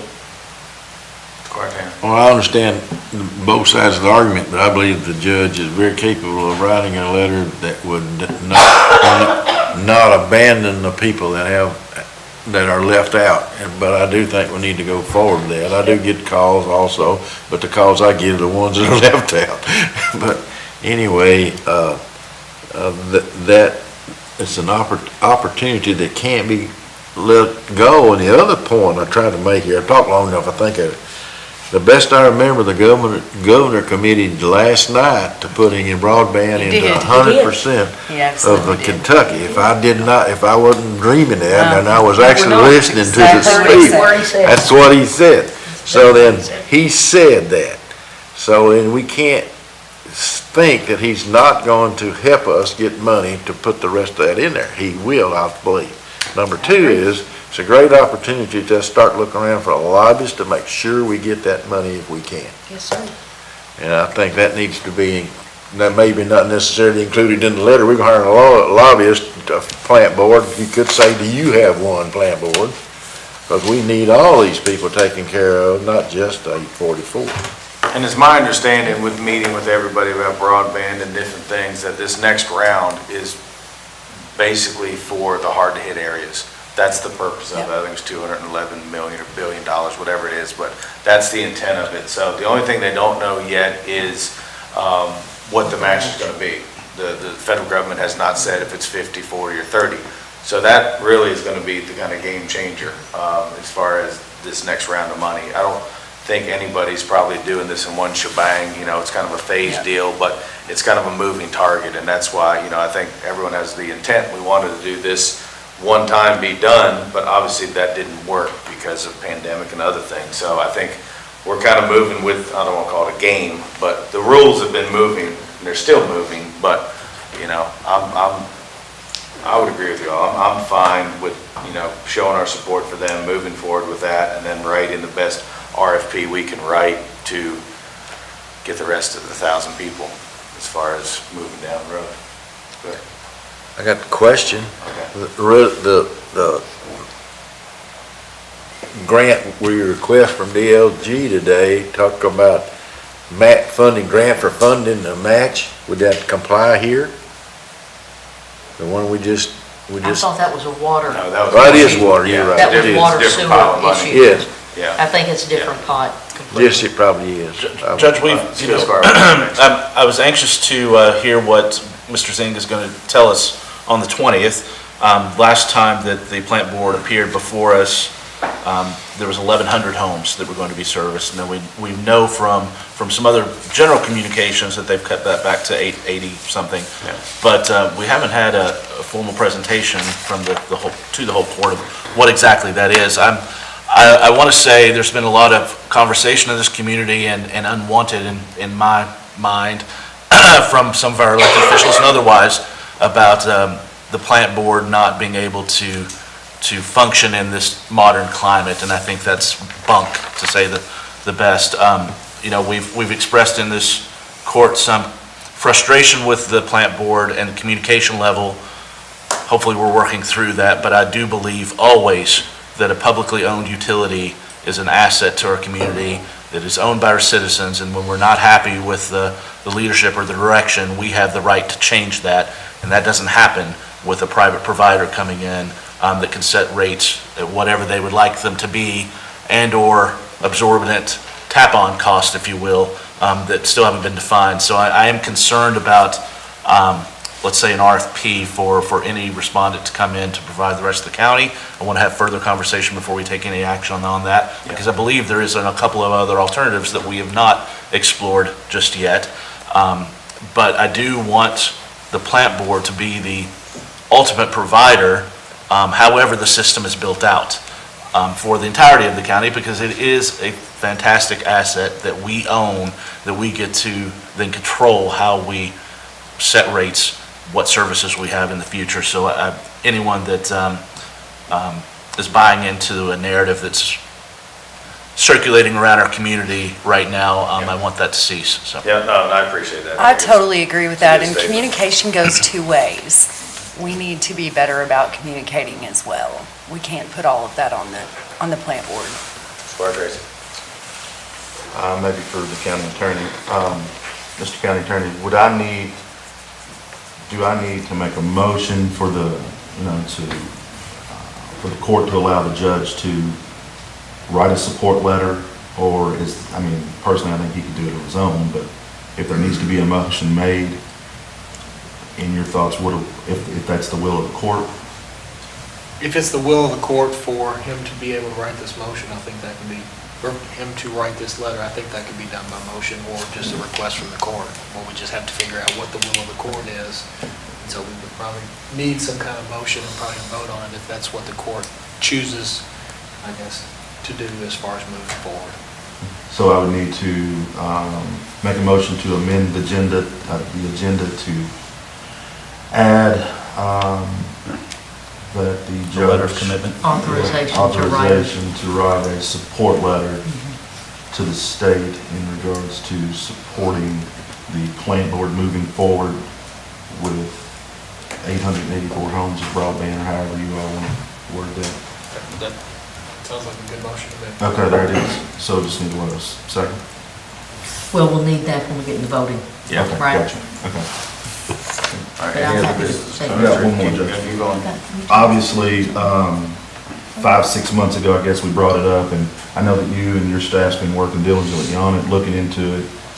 But I'm gonna circle back and talk about the legalities of the P3 projects. You beat me to it. We've got 3 in our community, one being located at 300 Sour Boulevard, one being 500 Merrill Street, and one being on and or around 400 East Main. I could not locate it on our local PBA website, which would be the dorm at Kentucky State University. So just the 2 that I was able to find was assessed around $75 million. And again, I think it's important that people understand these are privately owned properties that are being given a pass and not having to pay property tax. And the organizations and people that are affected by that is just, it's overwhelming per se, especially when you think about our schools, our governments. We've talked about, the fire department today and the sheriff's department today. This all has them being given a pass has a negative effect on all that. So, I So would, is your request to look at Absolutely. attorney or something to look into this? I mean, I'm just trying to figure where you're going. well, that would fall under your purview of professional services, Right. I would think. But I want everybody's input if Yeah, that's the I road would we're going just, down. yeah, I would love to see, you go in that direction of finding someone, a professional, a legal professional, that looks at this and can come back and tell us if, yay, that it's not illegal, or it's Okay. illegal. Okay. So, All right, Wisdom, did you want to say something to that? Yeah, Judge Squire Tracy beat me to the punch on this one. I was going to bring this back up as well. Again, we have multiple projects in the community that are privately owned. The land is privately owned, the building's privately owned, and it's no different than any other privately owned institution in this community that's leased to the state or otherwise for purposes of their operations. I'm aware that the P3 process has physically changed their operations in the last couple of years, in part because of my request at a previous role, where land ownership is retained by the public entity on all of these projects currently and going forward, to exempt them from property tax, whereby the property, the building that's built upon it is a leasehold and leased back to the public entity. But that's not the instance with these three properties, and they should be taxable. And I've been told that the only reason they weren't taxed was per word from the former governor's office. So I'd like to ask specifically if our county attorney could bring back to this full body a process to legally challenge the taxable base of those properties. I understand it may include a petition to our PVA, but it also may include another legal route to the state. So I would like for us to have a synopsis as a whole body maybe of what process we could explore, because I do believe that is likely going to be engaging an outside Yeah, I mean, I think external attorney. ultimately, and no disrespect, and I want Max to comment on this, but for me, we need to find the attorney who specializes in Yeah. PPP. You know, to me, that's the next route, because we don't know. Max, do you want to comment on that at all? I wouldn't object to that, finding an attorney who specializes in this area and moving forward with a professional services contract on that. Okay, I'll look into that. Squire Sebastian, you had your hand up, I believe. I did, but Squire Tracy, do you have more items? no, I was just gonna circle back and say, I'm not sure, again, not to throw anything at the county attorney, but I didn't feel like that was probably your purview, your expertise, so I was. No disrespect. Yeah, no disrespect. Squire Sebastian. Thank you, Judge. I just wanted to circle back on where our online rollout of forms, et cetera, is with Kentucky.gov. I hadn't heard anything for quite some time, so Okay. could somebody talk to us about the realm of that? I know I brought that a while back, and things are rolling out, so Yep. I'd just like to know officially where we are. So we're still rolling. We just started last week with being able to take all of our payments from our website. They just got all that built in. So that's where we are now, and then everything is in a phase. So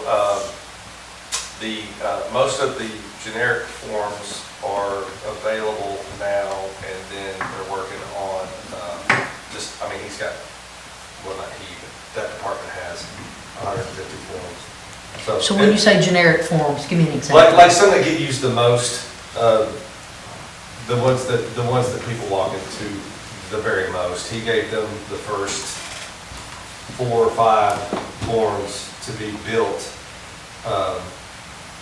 Gosh, it's been a couple of months ago. Job applications are on there too, correct? So the job applications are all part of our Paycor system. So Okay. that's a little bit different deal because that's all of our payroll stuff. But you look dissatisfied, but No, I'm just asking Yeah, where we are in the So that's process. where we are. Trying to understand, this has been Yeah. a while, and we just haven't had an update, Yeah, no, so, so we if just went- we're now taking payments, that's a great thing. yeah, and we just went live with that. That had to go through quite a bit of process because we had to go through their corporate once we went live, and that happened, I think, on Wednesday of last week. So it was either Wednesday or Thursday. So, And then you said generic forms, and I asked for an example. Yeah, Give me like- an example of like- what you're talking about, like just a so I building understand. permit. Sorry? building permit. building permit. Yeah. And, you know, those types of things that get the most traffic in this building. So if we were looking at this as an overall project, that's 100% project, are we 40% there? 60? Just to understand. Yeah, I'll have to go back and look really, because the payment processing side of it has been really our biggest. Laborious. That's been our biggest goal. Mhm. And so now that that's finally hot and live, well, I can go back and circle around and see where we're at on the other stuff. Okay, that'd be great. Could I ask maybe my next court, make a little presentation and figure out where we are, because I know it's kind of broken down into two things. It's P and Z, and then it's going to be occupational tax. So we can kind of figure out who, what, where. It's gonna be, well, right now, because of the code enforcement, we're tying that stuff in too. You know, so we kind of dropped back and gave them an extra thing, because we wanted the code enforcement officer to be able to, you know, issue citations and things like that out in the field. Yep. And so that all of that went live as well. So that kind of, you know, kind of dropped back the punt and built that stuff to help get it in Richard's hands as soon as possible. And so now we got to circle back around to some of this other stuff where we were originally starting. So maybe we could figure Yeah, I out think- where we are and maybe what the ultimate date is to be 100% or something like that, just so we know. Yeah. Just so we can keep everybody informed, and the key thing is making sure the public knows that Right. they don't have to come down and request a form. Yep.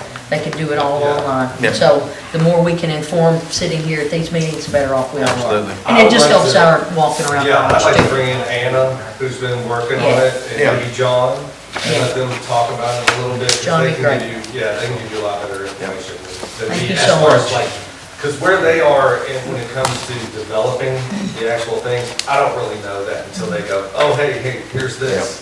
Okay. So, Perfect. they would be a lot better at answering that stuff than me. Thank you very much. You're welcome. Anything, other business? Seeing nothing, we're going to keep moving. We're going to roll right into the voting session then, if everybody's good. Clerk, please call the roll. Squire Sebastian. Here? Squire Dyke, Blackburn. Present. Squire Dykus. Here. Squire Tracy. Here. Squire Tanner. Here. Squire Wisman. Present. Judge Mueller. Present. Thank you, clerk. Authorization for approval of minutes from regular meeting of October 26, 2023. I'll make the motion with the understanding that we're going to go back and change page 2, the last paragraph, about the second reading to enable the court another course of action on that separate motion. Perfect. And just remind, clerk, we all turn our mics on since we're going to roll through this. Second. All those in favor say aye. Aye. All those opposed say nay. Motion passes. Thank you. Authorization to approve surplus vehicles for trading purposes and/or gov deals auction from the sheriff's department. So moved. Second. All those in favor say aye. Aye. All those opposed say nay. Motion passes. Authorization to approve agreement between Napier Counseling, Inc. and Franklin County Regional Jail for rail therapy program. So moved. Second. All those in favor say aye. Aye. All those opposed say nay. Motion passes. This next agenda item is tabled until our next meeting. Next agenda item is authorization to approve resolution authorizing the filing of an application to the Kentucky Energy Environmental Cabinet Division of Water for Section 319H Grant Program. So moved. Second. All those in favor say aye. Aye. All those opposed say nay. Motion passes. Authorization to approve a resolution authorizing the filing of an application to Kentucky Department for Local Government, Government Resources Accelerated Needed Transformation Grant Program. So moved. Second. All those in favor say aye. Aye. All those opposed say nay. Motion passes. Second reading and approval of an ordinance amending Chapter 30 Administrative Code, 30.076 Holiday of the Franklin County Code of Ordinances to add language under subsection B related to the fire department personnel. So moved. Second. All those in favor say aye. Aye. All those opposed say nay. Motion passes. This is the first reading of ordinance amending Chapter 30 Administrative Code 30.153 Order of Business of the Franklin County Code of Ordinances to add language under subsection A relating to the suspension of rules. No vote will be taken today. That will be second reading next agenda. Next, first reading of the ordinance amending Chapter 30 Administrative Code 30.096 of Franklin County Code of Ordinances to remove and add language under subsection A, B, C, and adding D relating to the employee evaluation. No vote will be taken today. It will be on our next, second reading, next agenda. This next one we covered, that's been read into. Next one is first reading of ordinance amending ordinance. Judge, question, does that need to be read into the record formally in our voting meeting? I don't believe so, but let's ask county attorney. We need to change the wording on it, whatever happens. It's not an ordinance. Correct, it's not an ordinance, it just needed to be read for the record Yeah. for it to be reflected in the minutes of what occurred. And you read it previously? Correct. Okay, thank you. All right, next one's first reading of ordinance amending ordinance number 16 of 2006, series relating to the of the payment and license fees of insurance companies engaged in the business of insurance within Franklin County, Kentucky for the health, education, safety, welfare, convenience for the inhabitants of Franklin County, Kentucky pursuant to KRS 67.083 and 91A.080. No vote will be taken. That will be on next agenda. Authorization to approve the amended engagement letter with Charles T. Mitchell for the year ending June 30th, 2023 for auditing services. So moved. Judge, can we amend that to also read before we approve it, to rescind the previous engagement letter? Okay. Second. Thank you. All those in favor say aye. Aye. All those opposed say nay. Motion passes. Thank you, Squire. Authorization to receive treasurer's report. So moved. Second. All those in favor say aye. Aye. All those opposed say nay. Motion passes. Payment of claims. Is there a motion to deny any payment of claims? No, let the record reflect, claims are to be paid. Authorization to hire Harry Smith as light equipment operator / truck driver. So moved. Doodle page. Second. All those in favor say aye. Aye. All those opposed say nay. Motion passes. Authorization to hire Sonny Robertson as our electrical inspector. So moved. Second. All those in favor say aye. Aye. All those opposed say nay. Squire. Judge, I make a motion to amend the agenda to add authorization for the county judge executive to write a letter of support for the plant board to move forward with their most current and revised broadband plan that gives access to 884 homes. Second. I'd like to amend that and say approximately 800. Approximately 884 homes. Should we all in? Yeah. And I can get with it. Okay, just making sure. All right, we had a first and a second, correct? All those in favor say aye. Aye. All those opposed say nay. Could be going that reason. Motion passes. He needs to, now you need, So I need you to- amended the agenda, now you have to have the option to do it. Yep. Just read it again without amending the agenda. You move to. I move to add authorization for the county judge executive to write a letter of support for the Frankfurt Plant Board to move forward with their most current and revised broadband plan that would give approximately 884 homes access to broadband. So I'll second. Motion, there's a second. All those in favor say aye. Aye. All those opposed say nay. Thank you, Squire. Anything else? We're done. Authorization to adjourn. So moved. Second. All those in favor say aye. Aye. All those opposed say nay. We are adjourned. Thank you, Gordon.